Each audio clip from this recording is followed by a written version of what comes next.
Hi, I'm Doug Reeves at Creative Leadership Solutions, where we believe in evidence, passion, and results. I'm oftentimes asked by school leaders, what do I do to get buy-in? What do I do with people who just don't agree with the reforms that we need to make?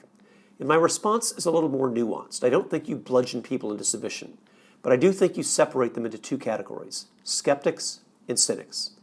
The skeptic is somebody who's been through about 25 reform ideas so far in their career, and they've had just about enough.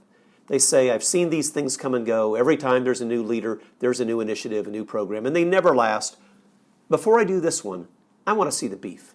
I want to see the evidence. And my friends, skeptics are your supporters, your allies, because once they see the evidence, once they see the beef, they'll be on your side.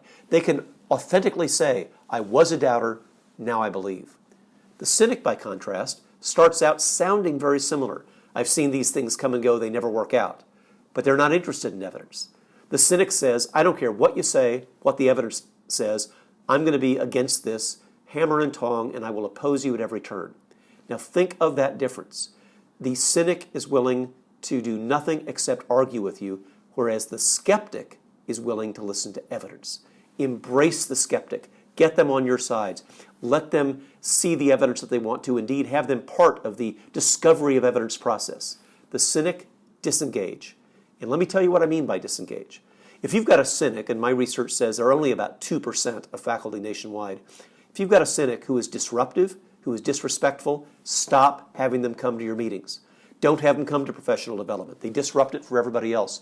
Don't have them come to a faculty or department meeting. Sit down and say, I've got these 6 alternative duties for you. It's very obvious that you're not happy coming to these meetings or attending professional development, and it's pretty obvious to everybody else. So choose one on this list, but you're not going to be at the next meeting.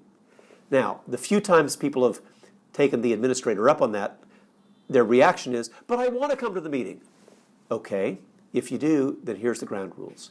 Civil behavior, listening, respectful dialogue, no accusations, no grandstanding.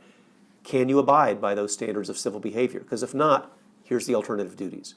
I'm going to reserve my staff meetings and my professional learning for people who are willing to be skeptical, but not cynical. Thanks for listening. At Creative Leadership Solutions, we provide keynotes, workshops, consulting, and coaching. Please let us know how we can impact student achievement in your school.